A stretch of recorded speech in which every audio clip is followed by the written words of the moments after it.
Big Monday crowd. Hope you guys had a good weekend. Welcome back. I had a very nice weekend. Not that anybody is asking. Nice weekend with the girls. Boyfriend.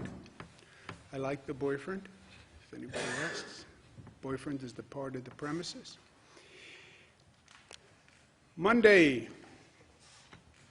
This is the total hospitalization rate. What you see is basically flat. Flat is not great, but flat may be a reaction to the weekend. Sunday discharges may be down. But we have the same question: how fast and how steady is the decline? We don't want to see flat. We want to see an increasing decline. And we want to see how fast that decline goes and how low does the decline go, right? When does that hospitalization rate get down to a truly manageable number? When does the incoming case number get down to a manageable number? You see again, overall hospitalization rate is on the decline. Again, yesterday, a little less than we would like to see. But hopefully it was a Sunday anomaly because of the weekend. Intubations is down. Number of new cases, still 1,000 new COVID cases every day. Puts it in perspective.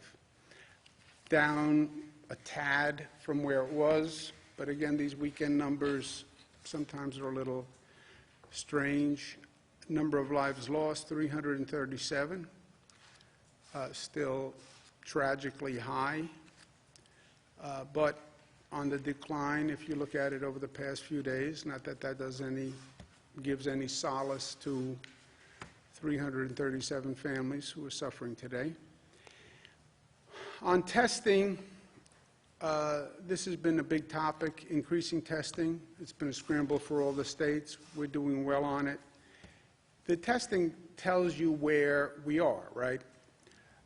And whether the infection rate is going up or going down. We've now tested 7,500 people statewide, so that's a very significant number, and it gives us a snapshot of where we are. It's just a snapshot, but snapshot, snapshot, snapshot. You look at the different pictures, and you have a movie at one point, and you can track what is happening. So it's 7,500 people. The percent statewide that's positive is 14.9. When we tested 5 days ago, it was 13.9. 13.9 to 14.9, 1 point. Statistically, it's in the margin of error. I'd like to see the margin go the other way, but male, female, they both went up a point. Men are still more likely to have the virus than women by a couple of points. Whatever that bespeaks, I care not to speculate.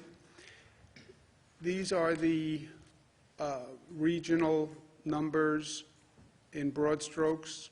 Long Island 14, New York City is up a couple of points. Westchester, Rockland is up a couple of points. The rest of the state is basically flat. This is the infection rate by region. People hear New York, they think New York City. Yes, we have New York City. We also have upstate New York, North Country, which is predominantly rural or suburban. And you see different situations across this state. This is not a homogeneous state. So the Mohawk Valley, 2.6%. North Country, it's 1.2%. Capital District 2.1, Hudson Valley 10%, but that has Westchester and Rockland in it.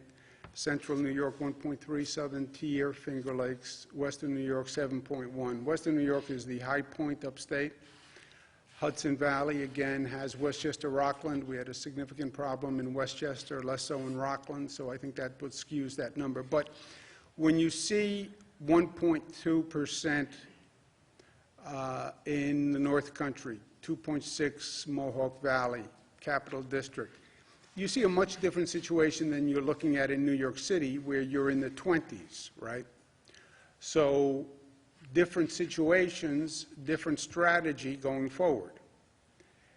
We're coordinating as a state, we're coordinating with our neighboring states, but you still have to take into consideration the variations across the state, and that's what we're trying to navigate. By race, you see the percent for Asians is ticked up, African Americans actually down. Latinos went up 10%. Nobody can explain what caused that jump in this survey, and it's something we're going to watch, and we're doing more testing in lower income communities and African American and Latino communities, as we discussed. And the age breakdown is fairly consistent with where it was. So that's where we are today in New York. New York City, obviously, high point in number of cases in the country, higher than some countries globally, and upstate New York, a very different reality. Big question is reopening, especially for those places with less of an issue to begin with, or places that have reduced their problems. And I get a lot of local officials who are calling me. We want to talk about reopening, reopening, reopening.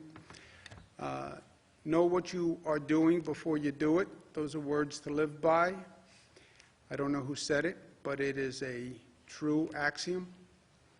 So we want to unpause. May 15th is when the pause regulations expire statewide. I will extend them in many parts of the state, but in some parts of the state, some regions, you could make the case that we should unpause on May 15th. But you have to be smart about it. We all have to be smart about it. As we said, there is no light switch where you flick a switch and everybody goes back to doing what they're doing. We have to take these circumstances into consideration. We have to learn the lessons. We have to move forward, and we have to be smart, because if you are not smart, you will see that infection rate go right back to where it was. We'll be right back to where we were 58 days ago, and nobody wants to do that. So what I want to say to my regional colleagues is be smart. Well, we want to reopen. Well, have you thought through reopening? And we have a couple of weeks, but start thinking through what it means to reopen. First question is, do we meet the CDC guidelines that say you reopen when you've seen a decline in numbers for 14 days? Second, we've talked about, on the reopening, bringing back construction and manufacturing as the first two industries. But how do you bring them back? And what precautions are going to be in place? What precautions do you want those businesses to institute when they start? And part of this is on business. You know your business. I don't know your business. I don't know how you do business. How do you incorporate into how you do your business and where you do your business the precautions that we want to take going forward? How do you do social distancing? How do you do monitoring? Are you going to take the temperature of people who walk in the door, et cetera? And that's for government, but it's also a question for government, for business. Healthcare capacity. You want to reopen a region. What is the healthcare capacity in that region? How many beds will you have available if that number goes up? How many ICU beds will you have available? And are you contemplating what's going to happen when the flu season kicks in September, where we could potentially now be dealing with COVID cases on top of flu cases? You have to test for both and possibly have hospital capacity for both. Do we have testing in place? And is testing ready to go? Because testing is one of the main monitors, right? Do we have a tracing system in place? We all talk about testing, tracing, isolating. That has to be in place. Test people, you then trace the contacts, you find the positive people, and you isolate them. But you need a tracing system. And this is something we've never done before, right? So that system has to be in place. When we isolate people, where do they go? Isolation, once you find the person who's positive, basically you can say to the person, look, you can go home, but then you run the risk of infecting those people in your house, or we could put you in an isolation facility. We have a hotel, et cetera, that we can put you in for 2 weeks. But you have to locate those facilities first. We have to coordinate as a region. There is no one county in a region. It's a region. And these are the Regional Economic Development Council regions that have worked together. But we have to coordinate that region. So everybody in that region has to have the same policy when it comes to schools, when it comes to transportation, when it comes to testing, when it comes to tracing. And that region's plan has to fit in to our overall multi-state plan. No attractive nuisances. Attractive nuisance is a legal concept where you have a potentially dangerous situation that actually attracts people, normally children, to it. We can't open an attraction that might bring many people from outside the region and then overwhelm people in that region. You have a lot of pent-up demand. And we have seen this before, where when we're not coordinated, we have New York people going to Connecticut because Connecticut has parks or waterside access that's open. We don't want to create a situation where people flood an area because they're looking for something to do. And then we need a regional control room, I call it. We have to be monitoring what happens when we start to reopen. And that entire region has to have a control room function where we're watching what's happening. For those friends who are more graphic, we're going to turn the valve on reopening, turn it a little bit, start to reopen, and then you watch the dials. What are the dials? Hospitalization rate, which we know now. We've been watching that. What does the antibody testing tell you? Antibody testing is important because it tells you the people who were infected, the infection rate, and now resolved because they have antibodies. What does the diagnostic testing, which is a different type of testing, tell you? Positive and negative, but what's happening on the diagnostic testing? Those dials will give you the fourth dial, which is the infection rate, what's called the RT rate, the rate of transmission. So turn that valve a little bit. For a region, watch those 4 gauges very carefully every day. See what's happening on those gauges. You can either close the valve, open the valve a little bit more, or leave the valve where it is. But when I talk about the regional control room, that's what I'm talking about. Getting that data in to one central place where everybody agrees on the numbers and everybody agrees on what we do the next step. We have medical centers that were built. I spoke to President Trump about this morning. When we were worried about the lack of capacity in the hospital system, the federal government was good enough to send in the Army Corps of Engineers. They did a phenomenal job in building beds quickly.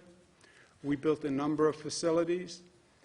We're now talking about a possibility of a second wave of the COVID virus, or COVID combining with the regular flu season in September, which could be problematic again for the hospital capacity. So the facilities that were built, I spoke to the President about leaving them in place until we get through the flu season. God forbid we need extra capacity again. I don't want to have ask the federal government to build capacity, then take it down, and then wind up in another problem area. Javits Center, we have to think about, because the Javits Center is in the Javits Convention Center. It has 2,500 beds, so it's a great facility, but it's also in the convention center. You can't reopen the convention center, obviously, when it's with the hospital beds in it. Westchester County Center, the same issue. It's also the Westchester Convention Center. So question mark on those facilities when we take them down. or how we take them down. I'm going to speak to the county executive in Westchester County, George Latimer, about that. But Javits will be on hold for both those facilities now until we decide. But again, anticipate an issue in the future and make sure we're ready. But I want to thank, again, the Army Corps of Engineers did a fantastic job. And President Trump got it done, and he got it done very quickly. So those facilities, Javits, over 1,000 people went through Javits. We didn't need the whole facility, but 1,000 people is a large number of people. On Saturday, as you know, we expanded our diagnostic testing criteria for frontline workers, essential workers, et cetera. We'll be opening additional drive-through testing sites for those people this week. People can't just show up at a drive-through center. You have to call first, make an appointment, so we can handle the flow. We're also very concerned about making sure we get testing to our essential workers and our frontline workers. We're going to be doing a survey of New York City Fire Department and New York City Police Department. This week, 1,000 and 1,000 respectively, just to find out, again, with the antibody testing, what is the infection rate. NYPD was out there every day, and they paid a terrible toll. The attendance rate is now good again. Many were out sick, but we want to know exactly where those frontline workers are. If they have been infected, we want to make sure people are getting help, and we want to know exactly what happened. We'll also be doing 3,000 healthcare workers. These are hospital staff, nursing staff, doctors who are in the emergency rooms to find out their situation. And we'll be doing 1,000 transit workers. These are the bus drivers, the train operators who keep the public transit system working, and we want to do testing to find out how they're doing. We're seeing a tremendous demand in food banks, which is predictable in some ways, but the numbers are very, very high, and we need to address it. 200% increase in Westchester, 100% increase in New York City, 40% on Long Island, 40 to 60% across upstate New York. So we're going to commit $25 million for emergency funding for those food banks. I'm also asking philanthropies to help. Many philanthropies said they wanted to help and step up. This is I would say, the #1 thing they can do to help. And if they're interested, please let us know, and we'll supplement the state funding with philanthropies funding. We also have an issue across upstate where, because the markets are so roiled, some farm cooperatives are actually dumping milk because the market can't consume it. This is just total waste to me. We have people downstate who need food. We have farmers upstate who can't sell their product. We have to put those two things together. It's just common sense, but we have to make that marriage between product upstate and need downstate. And we're going to launch a special initiative to do that. We're also immediately, to stop this dumping of milk, going to work with industries in our state who can use the milk and get it to people who need it.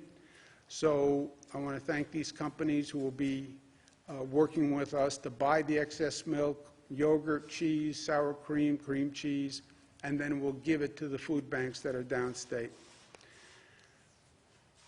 When it comes to reopening, and I talked about what I'm going to speak with the regions about, but I don't want to just do reopening. We have to use this moment to reimagine and be smart and grow. This is one of those moments, if you look back in history, sometimes it takes a crisis to wake people up, and it takes a crisis to change the body politic to actually accept change, because change is hard to make. And if you look at the instances in the past where we've had significant problems, you'll see we were normally smart enough to learn and to grow from them. So reimagine New York means don't replace what was, build it back better. And we've done that in the past. Chicago fire, 1871, killed 300 people, but we learned stricter fire safety laws. San Francisco earthquake, 1906, the same thing. Was devastating, but that led to better construction and earthquake standards. Triangle Shirtwaist Factory fire here in New York, 1911, started a whole workers' rights movement and safety in the workplace. Mississippi flood, 1927, that's when the Flood Control Act started, and we woke up and started building levees and dams, etc. Great Depression, FDR pivoted from that crisis to an entire new economic structure. We went through 9/11, and we are better and safer as a society for it. Department of Homeland Security was formed on the federal side, which has been the single largest innovation in the federal government. Even Superstorm Sandy that we went through 2012, I was part of that. It was devastating, but New York is better for it. We have a power grid that's now better. We raised all our electric stations. We changed our infrastructure along the waterfront. We built houses back to different codes. So it's that process that we have to go through here. What did we learn? How do we change? How do we improve? We talked about teleeducation. Yeah, we went through it. We had to go through it, but it didn't go as well as it could have gone. We didn't have any notice, but let's learn the lessons. Let's do better. Telemedicine showed great potential. You don't have to go to the doctor's office. You can do a lot by telemedicine. How do we learn that? Public transportation, we're still learning. How do we clean and disinfect a public transportation system on a daily basis? I mean, just think about the scale of that undertaking. How do you do it? And we're still trying to figure it out. And then how do you have a better public health system? Because we were not ready for this. Our health system was not ready for any public health crisis that would demand more capacity or more coordination. So let's learn from that, and let's have a society that has more social equity. You look at the people who paid the highest price for this crisis. They were the people who were in the least good position to pay. The poorest among us always pay the highest price. Why is that? Why do the lower income communities see this disease in higher proportions? Why were the essential workers who had to show up disproportionately African American, Latino? So, is life going to be different? Yes, life is going to be different. But different in this case can mean better if we're smart about it. And when we're finished going through this, we should be tougher and smarter and more resilient and more unified and better than before. Last point, A.J. Parkinson, great quote, "I respect elected officials who aren't typical politicians." Elected official does not have to be a politician. Politician has bad connotations to politicians, the word politician. You can be an elected official who's not a typical politician, not a go-along, get-along kind of guy, you know, not a make-no-waves kind of guy.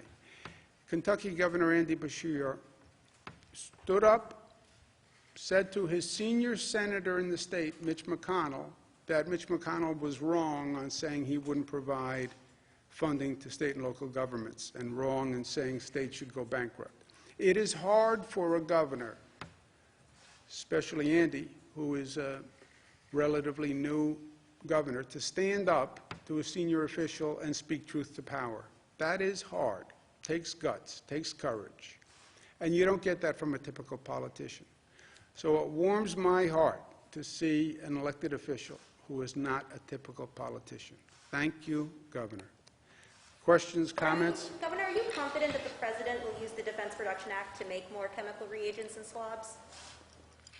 I don't know exactly what the President has said about using the Defense Production Act. I know he's used it in some situations. I don't know if he said that he'll use it for swabs or reagents. What do you make of the models that appear to have overestimated hospitalizations but appear to have sadly been more accurate when it comes to lives lost, particularly when it comes to New York? The